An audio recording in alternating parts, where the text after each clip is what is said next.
শ্রোতা মণ্ডলী, ধাত্রীর মুখে যখন অমানসিক অত্যাচার, অবিচার, ব্যভিচার, শিরক, বিদআত, কুসংস্কার ও ফিতনা ফাসাদের কুজ্জটিকায় গোটা পৃথিবী যখন অমানিসার ঘোর অন্ধকারের কৃষ্ণ নিকাবে আচ্ছাদিত হতো, গোটা মানব সমাজ যখন সুখ শান্তির জন্য চাতক পাখির ন্যায় নয়ন মিলে গগনে চেয়ে থাকতো, গগন গগন হতে বসুন্ধরায় শান্তির পেয়ালা নিয়ে খোদার প্রেরিত দূত শুভাগমন করবেন ও আমাদের অমৃতা সুধা পান করিয়ে সর্বপ্রকার তৃষ্ণা নিবারণ করবেন। ঠিক সেই সময় সাধারণ জনগোষ্ঠীর কল্যাণার্থে যুগোপযোগী নিত্য নতুন নবীগণকে ধরার বুকে প্রেরিত করতেন এবং সেই সমস্ত নবীগণ খোদার নিকট আগত অমৃতা সুধা পান করিয়ে হারিয়ে যাওয়া সুখ শান্তির স্বর্ণ পেয়ালা মানব সমাজকে উপহার দিয়ে ইহলোক ত্যাগ করতেন। এরূপ ভাবে 12 রবিউল আউয়ালের সুবহে সাদিকে নবীদের সমপনীর শুভবার্তা নিয়ে আবির্ভাব হলেন বিশ্বনবী মুহাম্মদুর রাসূলুল্লাহ সাল্লাল্লাহু আলাইহি ওয়াসাল্লাম। সুতরাং প্রিয় নবী মুহাম্মদুর রাসূলুল্লাহ সাল্লাল্লাহু আলাইহি ওয়াসাল্লাম বিন আব্দুল্লাহ বিন আব্দুল মুত্তালিব, আমিনা বিনতে আব্দে মানাফ এমনই এক যুগে আবির্ভাব হলেন যে যুগের মানুষ ছিল সিংহের চাইতে হিংস্র, অজগরের চাইতে বিষাক্ত, কুকুরের চাইতে লোভী, শিয়ালের চাইতে ধূর্ত, শূকরের চাইতে নিকৃষ্ট। যেখানে বাদল ধারা বয় না, মানুষকে মানুষ মনে করা হতো না, নারী জাতির ছিল না কোনো মর্যাদা, ফুলের ন্যায় ফুটফুটে নয়নের মণি কলিজার টুকরাকে জীবিত দাফন করত গোরের অন্ধকার গর্ভে।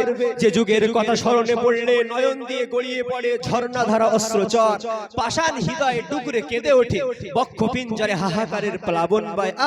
সে কি অমানসিক অত্যাচার, অবিচার, ব্যভিচার! এক কথায় সর্বপ্রকার পাপ কালিমার কৃষ্ণ নিকাবে আচ্ছাদিত হয়েছিল গোটা পৃথিবী। ঠিক সেই সময় অশান্তির বার্তা দূর করতে নিপীড়িত, নির্যাতিত, লাঞ্ছিত, বঞ্চিত, অপমানিত, পদদলিত দুর্বল মানুষের অভিভাবক হয়ে ভ্রান্ত প্রতীকের দিশারি রূপে আবির্ভাব হয়েছিলেন বিশ্বনবী মুহাম্মদুর রাসূলুল্লাহ সাল্লাল্লাহু আলাইহি ওয়াসাল্লাম।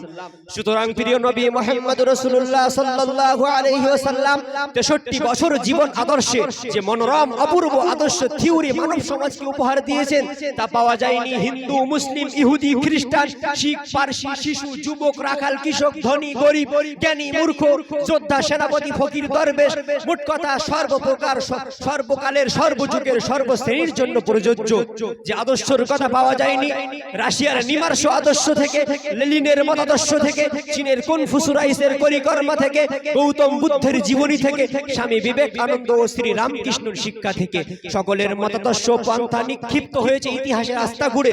কিন্তু প্রিয় নবী মুহাম্মদুর রাসূলুল্লাহ সাল্লাল্লাহু আলাইহি ওয়াসাল্লামের মতাদর্শ স্থান পেয়েছে শাহী রাজ দরবারের রাজ সিংহাসনে। মানব সমাজ মুক্ত পুঁথির ন্যায় গেঁথে রাখে হৃদয়ের গভীর স্থলে, সাজের আকাশে শুকতারার ন্যায় জ্বলজ্বল করে, দিশা দেয় মানব সম্প্রদায়কে। তাই আসুন সেই প্রিয় নবী মুহাম্মদুর রাসূলুল্লাহ সাল্লাল্লাহু আলাইহি ওয়াসাল্লামের অনুপম আদর্শের দিকে আমরা দৃষ্টি নিক্ষেপ করি। যে আদর্শ সংক্রান্ত স্বয়ং স্রষ্টা গ্রন্থরাজে বলেছেন, ইন্নাকা লাআলা খুলুকিন আযীম, নিশ্চয়ই আপনার আদর্শ সর্বশ্রেষ্ঠ।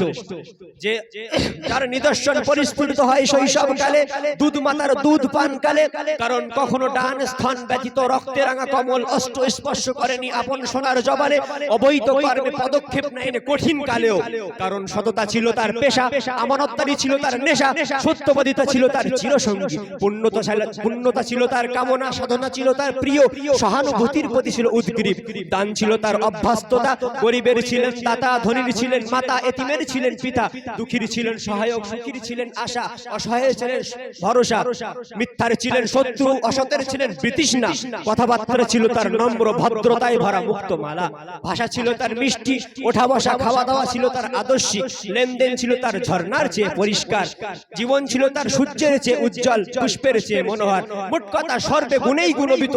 তাই তো শত্রুরা এক বাক্যে স্বীকার করেছিল মুহাম্মাদি জনপ্রিয় নেতা, তাই তো তারা উপাধি দিয়েছিল আমানতদার, সত্যবাদী।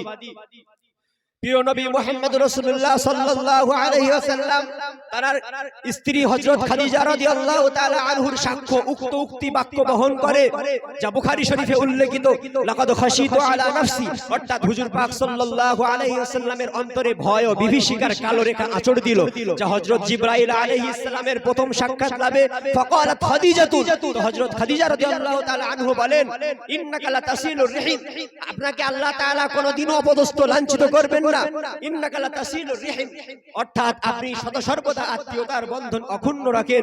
ওয়া তাহমিলুল কাল্লা, এতিম অসহায়ের ভরণ পোষণ করেন। ওয়া তাকসিবুল মা'দুম, দুস্থ গরীবদের সাহায্য সহযোগিতা করে। ওয়া তাকুইদ যায়িফ, অতিথি আপ্যায়ন করেন। ওয়া তুঈনু আলা নাওয়াইবিল হক, মুসিবতের সমস্ত সাহায্য প্রাপ্তকারীর সাহায্য করেন। হুজুরে পাক সাল্লাল্লাহু আলাইহি ওয়াসাল্লামের এই হাদিস দ্বারা তার আদর্শ দিবা করেন নাই পরিস্ফুটিত হয় যে তিনি ছিলেন সর্বপ্রকার আদর্শ সভ্যতার চরম উৎকর্ষে। তাহলে কেন তার শিক্ষা প্রতিষ্ঠিত হবে না, তার দীক্ষায় দীক্ষিত হবে না, কেন তার আদর্শ অনুসরণীয় হবে না, কেন তার পথ উন্নতির উচ্চ শিখরে পৌঁছাবে না, কেন তার সুন্নাত দৃষ্টান্ত হবে না? সুতরাং তার অনুসরণেই আছে উন্নতি, অন্যথায় অবনতি অবনতি অবনতি।